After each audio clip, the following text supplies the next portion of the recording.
Developing reliable energy storage is just as, if not more important, as improving methods of obtaining energy itself. But among the slew of new batteries and energy storage systems, how can you tell which tech is worthy and which is just hype? Well, let's break down what battery tech innovations I find personally interesting, along with the scientific grounds to back my perspectives up. So right now I'm watching a handful of technologies that run the gamut from making energy storage dramatically cheaper, to super energy dense batteries for EVs, home energy storage, and the consumer electronics of the future. So what kinds of batteries am I keeping an eye on? I'm Matt Ferrell. Welcome to Undecided. This video is brought to you by Brilliant, but more on that later. One of the bigger issues with modern batteries is their use of critical minerals like lithium. Its relative rarity drives up its costs, and the easiest way to extract it is by mining and using gigantic lithium ponds, which isn't conducive to protecting nearby populations or the environment. So what if we could swap out those rare metals and minerals for something that's so common, it's probably in your kitchen right now? That's the idea behind sodium-ion batteries, or SiBs. Salt is relatively cheap and about 1,400 times more abundant in the Earth's crust than lithium. It's easier and less expensive to extract and purify salt for battery use too, so you're looking at what could be a very cheap battery. And luckily, salt functions similar to lithium, so the working principle behind an SiB should sound pretty familiar to anyone who knows their way around a lithium-ion battery. Anode, cathode, separator, the whole 9 yards. The difference is this cathode is made of sodium, so sodium atoms are shuttling around instead of lithium. Of course, there's a reason why we're still using lithium-ion batteries. Salt is less energy dense than lithium, which means bigger batteries. So salt's probably never gonna replace lithium in the high-performance world of electric cars.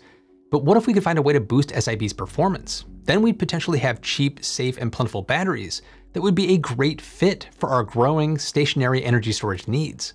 This has led scientists like those from Humboldt University of Berlin to look for ways to push their capacity even further. And they just recently published research on an unexpected discovery that has the potential to do just that. To increase the capacity of SiBs, we have to increase their stability. And one promising way of doing that is through a process called doping. And it's not what it sounds like. This is a technique where the electrode is very slightly seasoned with tiny fragments of another metal.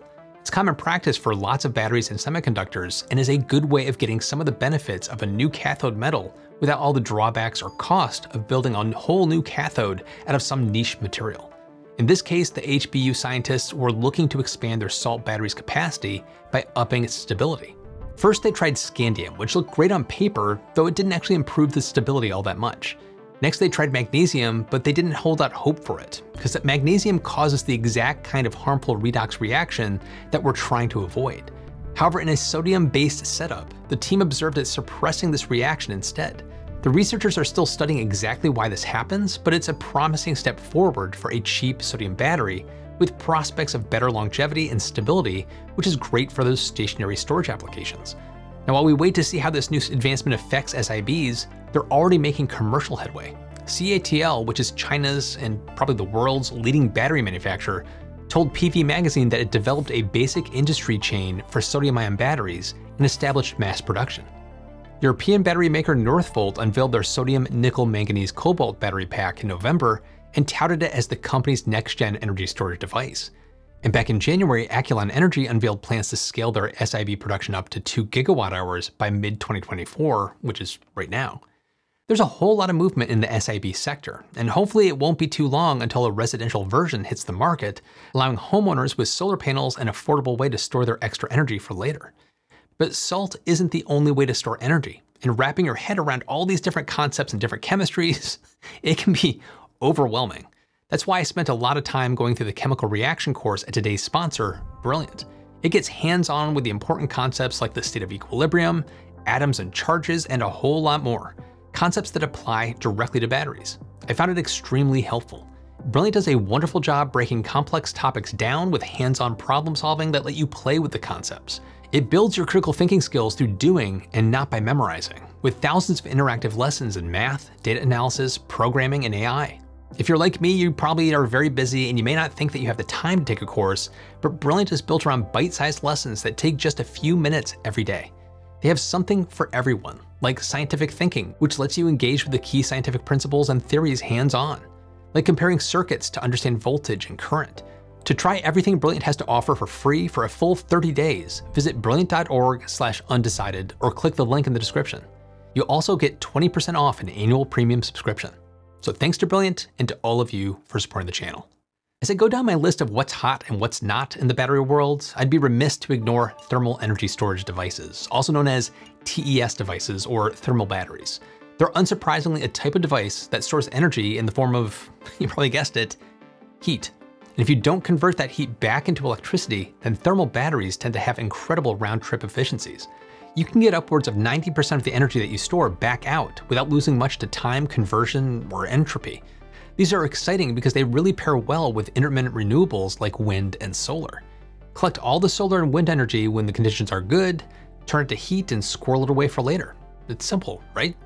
Well, that simplicity extends to the medium that thermal batteries use to store their heat. There's a lot to choose from, and for the most part, they aren't cutting-edge chemicals or space-age materials, but stuff that you might find in your backyard.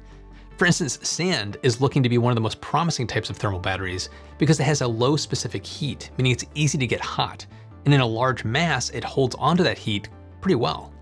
Because it's just sand, there's no chemical compounds with finite lifespans or breakable moving parts. Sand is cheap and easy to find compared to chemicals and precious metals of the other batteries that are out there, and for all those reasons and more, companies like Polar Night are using sand batteries to heat entire districts. Bat Sand is going the other direction, scaling down its sand battery for the residential market.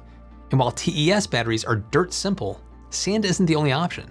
Rondo Energy has gone with special bricks as their medium. Thermal energy collected from renewable resources can heat the bricks up to 1500 degrees Celsius, which is about 2732 degrees Fahrenheit. And the bricks can store that heat for days. Better yet, Rondo claims the battery can last for over 50 years. The battery works in a similar fashion to Miller Energy's B-Gen TES, which uses crushed up rocks.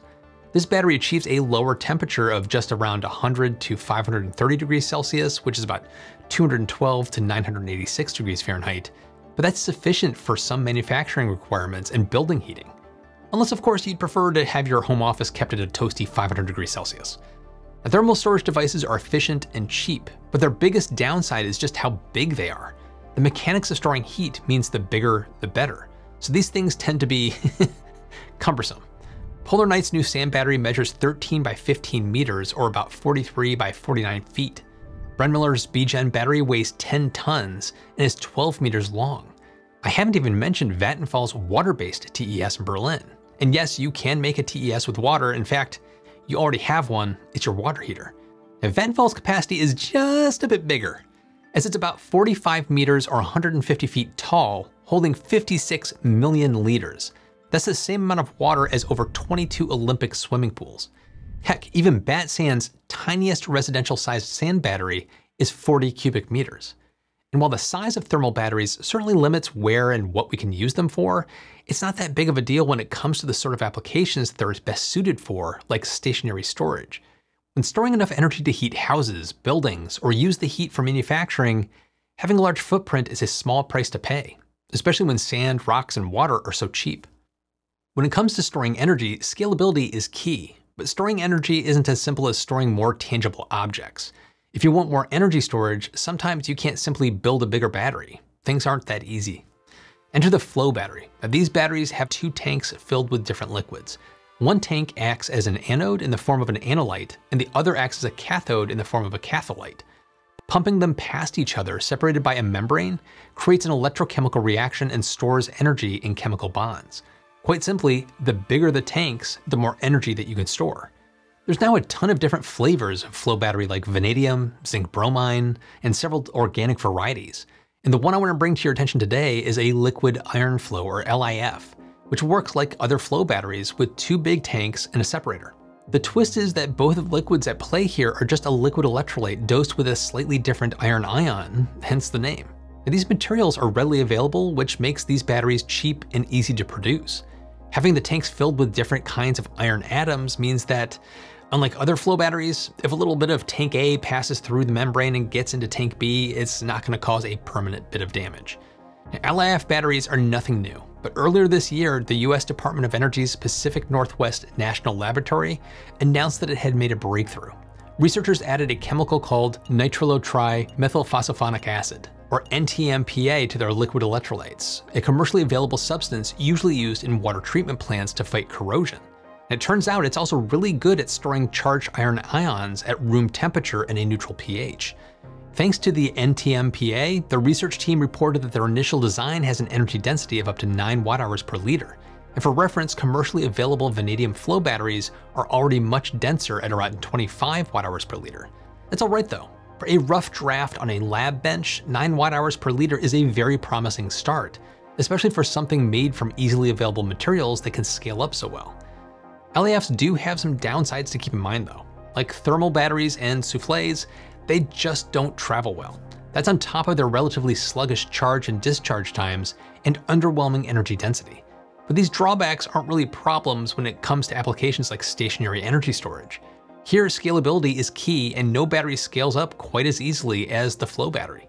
In the past, we've explored how other types of flow batteries are seeing success when paired with residential solar setups, so who knows? One day, LAFs could be coming to a garage near you. We've touched on solid-state batteries a few times this year, and for good reason. They're batteries that might be able to do it all. Having a solid core lets these batteries charge super fast, like an EV charging in 15 minutes kind of fast.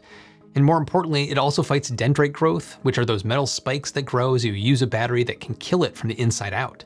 Fewer dendrites means batteries can survive more charging cycles than even the best current-gen king-of-the-hill battery, at least in theory.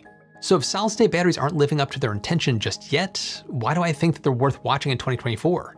Well, they were one of those technologies that were always another 5 or 10 years away from being reality because of how difficult they are to manufacture, let alone mass produce. Both QuantumScape and Solid Power have tackled manufacturing issues in their own ways. QuantumScape has developed advanced processors that help deal with the notoriously tricky task of making their solid-state separators for their anode-free battery design, and they claim they'll soon be able to mass produce their batteries at gigawatt scale. Meanwhile, the core of Solid Power's solid-state battery is made from sulfides.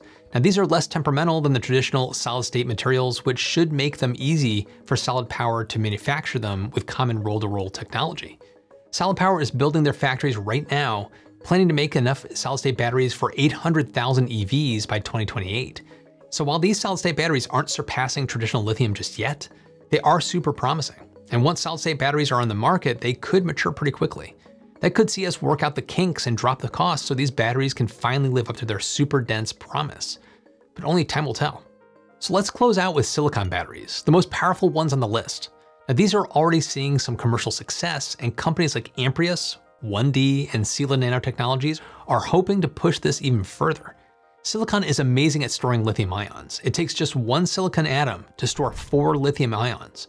That makes silicon anodes up to 24 times more efficient than graphite anodes of your typical lithium-ion battery. And being insanely energy dense and relatively lightweight makes silicon batteries a theoretical great fit for the next generation of phones, wearables, and maybe even electric vehicles. The big drawback is that silicon likes lithium just a little too much. Reacting with the lithium ions can make the silicon anode dramatically balloon up and break the battery. Amprius and 1D are tackling this issue by growing nanowires. These make excellent pathways for lithium ions to zoom across, making for an energy-dense battery. The space between the wires gives the swelling silicon some wiggle room. Nanotech has also led to Sila's solution, micrometer-sized particles of nanostructured silicon and other materials that are protected by a porous scaffold. It's another way of giving those ions free ways to cruise while making sure the silicon doesn't swell out of control. From the outside, it looks and feels like a commonplace battery anode, which should allow them to use pre-existing battery manufacturing gear to mass produce their silicon batteries. Now, of course, making nanotech at scale is very challenging, but these companies are pushing ahead and getting close to commercialization. Amprius has a working factory in Colorado, its product is on the market, and earlier this year, the company completed qualification for its Cymax mass production tool. Amprius claims this will help the team increase production to 2 megawatt-hours of silicon batteries in 2025, which is 10 times what they expect to produce this year. Sila has 2 factories, one in California and one in Washington State, with a combined expected capacity of about 150 gigawatt-hours. Any one of these companies could open the door to silicon batteries, and that could mean a revolution for just about every piece of tech that wants more power in a smaller package, which is basically everything.